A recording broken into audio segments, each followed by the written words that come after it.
Agora, nós temos um outro caso aqui. É uma rescisão sem justa causa, também com um empregado com mais de 1 ano de empresa.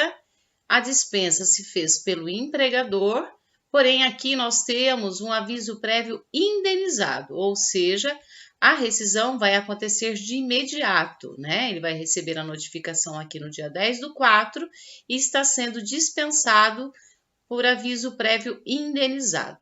Como ele conta com mais de 1 ano de empresa, né? Ele já tinha feito aí um aniversário, então, desde sua admissão, nós vamos fazer a projeção do aviso que vai encerrar no dia 13 de maio de 2019. Ele é um mensalista com R$ 1.800 de salário fixo. Lembrando que, havendo variáveis, nós temos que fazer a remuneração em separado para cada verba. Nós temos aqui também um extrato de FGTS atualizado até 10/4, extrato analítico para verificarmos se todas as competências foram recolhidas, porque nós vamos utilizar este valor.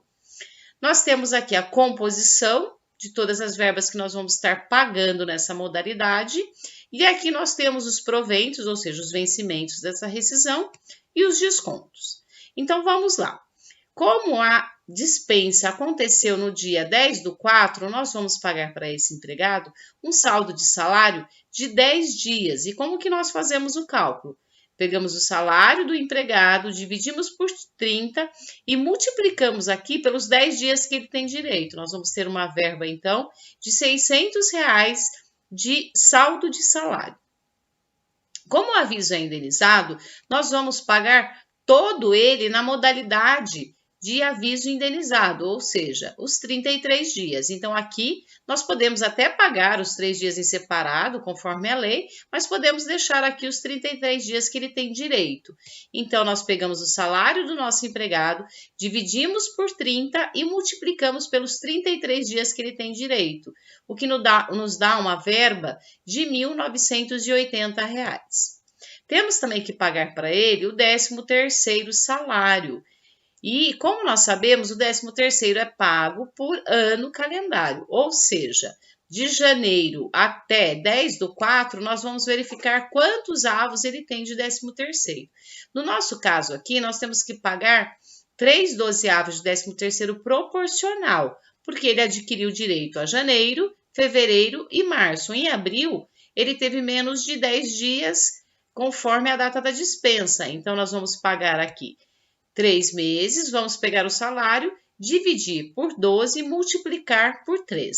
Porém, nós temos que verificar aqui a projeção do aviso. Como o aviso dele vai terminar em 13 de maio, ele acabou adquirindo mais um mês de aviso referente a abril, porque maio não houve mais 15 dias trabalhados, mas 15 dias ou mais trabalhados. Então, nós vamos pagar apenas um avo de 13º sobre o aviso indenizado, onde a gente vai pegar o salário, dividir por 12 e multiplicar por 1, ou seja, R$ 162,50 de aviso de 13º salário sobre o aviso indenizado. Ele também já havia adquirido direito às férias e ainda não havia gozado esse período. Então, aqui, nós vamos pagar mais 30 dias de férias para esse empregado no valor de um salário. Desse valor, nós também temos que pagar 1/3 sobre as férias, que é 1/3 constitucional, ou seja, essa verba de férias divide por 3, o que nos dá uma remuneração de R$ 600. E agora nós vamos fazer a contagem aqui das férias as férias proporcionais. Então, a partir de 1 de março de 2019, começou a contar um novo período de férias. Até 10/4, nós vamos encontrar apenas mais um avo de férias, Porque a gente vai contar aqui do dia 1 de março até 31, deu 31 dias, ou seja, ele tem direito a um avo. Do dia 1 até o dia 10, não tem 15 dias, então nós não temos que pagar mais nada sobre férias proporcionais aqui para ele. Dessas férias, nós temos que pagar 1/3, ou seja, esse valor de 150 dividido por 3. Agora, nós vamos ter que fazer a projeção do aviso para saber se nós temos que pagar mais um avo de férias para ele sobre o aviso. Então, de 1/4 até 13/5, isso vai nos dar mais um avo de férias, Porque vai dar aí mais 30 dias de abril, mais 13, 43 dias, o que dá direito a ele a mais um avo de férias. Se dividirmos esses 43 dias que nós temos por 30, nós vamos encontrar 1,43, ou seja, mais um avo de férias, que também temos que pagar 1/3 do constitucional, ou seja, o valor das férias proporcionais sobre o aviso dividido por 3, que nos dá uma remuneração de R$50. Somando aqui todos os nossos vencimentos, nós vamos ter um valor bruto, né, de proventos de R$5.902,50. Agora, nós temos que verificar desses proventos, quais deles sofrem tributação de INSS, de imposto de renda, para que a gente possa efetuar, então, o desconto na nossa rescisão. Aqui, né, conforme a nossa tabela de incidências que vocês têm aí, a gente consegue identificar quais dessas verbas vai sofrer, então, a tributação. No nosso caso, o saldo de salário, ele é um salário de incidência para INSS. Nós vamos verificar a nossa tabela conforme a Previdência. Então, nós temos lá 3 faixas, né? E ele vai cair na primeira faixa, de 8%. Então, sobre R$600, nós vamos descontar 8% de INSS. O 13º, o aviso prévio, ele não sofre tributação de INSS. Porém, o 13º sofre. Então, nós vamos somar aqui os valores que nós temos de 13º para tributar o INSS, que no nosso caso vai dar um salário de contribuição de INSS de R$612,50, que também vai estar na primeira faixa de 8%, o que nos dá um desconto de R$49. Agora, nós vamos verificar a tributação para imposto de renda. As férias na rescisão, ela não sofre tributação de INSS, tá? Então, ela sofre tributação de imposto de renda? Sim. Então, tudo que é relativo às férias, nós temos que somar para verificar se haverá tributação. No nosso caso aqui, nós vamos encontrar uma base de cálculo de imposto de renda sobre férias no valor de R$2.800. Se nós verificarmos na nossa tabela, nós vamos verificar que a partir de R$1.903,98, há desconto de imposto de renda. Sobre salário vai existir? Não, porque não atinge. Aviso prévio não tem tributação de imposto de renda. 13º tem tributação, porém no nosso caso ele também não vai atingir, ele está isento. Então somente as férias aqui nós vamos fazer a tributação.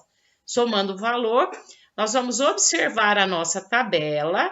Na nossa tabela, ele vai estar na primeira faixa, que é 7,5%. Então, a gente aplica essa alíquota de 7,5% ao valor encontrado. A gente pode estar deduzindo a parcela de R$142,80, no nosso caso aqui, né, que é a primeira faixa, e nós vamos encontrar um valor, então, de imposto de renda sobre férias a ser descontado na rescisão de R$67,20, tá?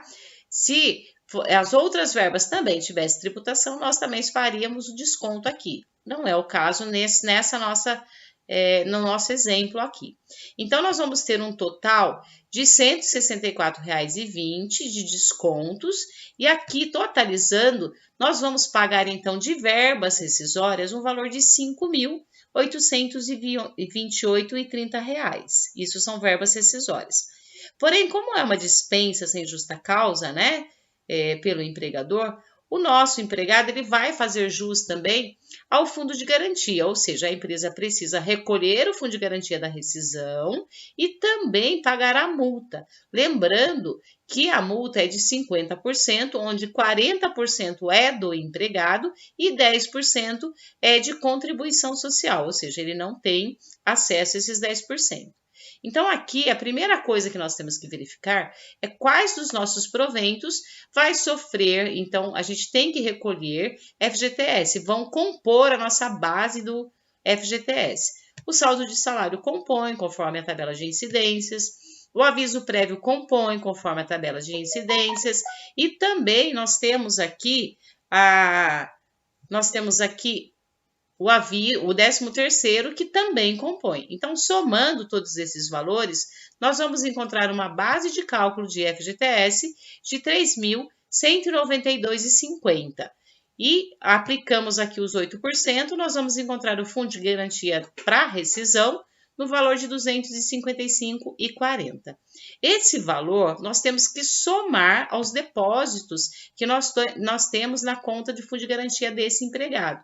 E sobre esse montante, nós vamos recolher a multa, então, da rescisão, que vai dar aqui R$ 1.102,70, onde R$ 882,16 é do empregado e o restante, que é os 10%, é a contribuição social. A nossa guia, ela vai somada ao valor do fundo de garantia da rescisão, que no nosso caso aqui, então, vai dar uma guia de recolhimento de R$ 1.358,10. Então, aqui nós estamos falando de uma rescisão sem justa causa, com mais de um ano, feita pelo empregador com aviso indenizado. Agora, a gente vai passar para o nosso próximo cálculo. Vamos lá?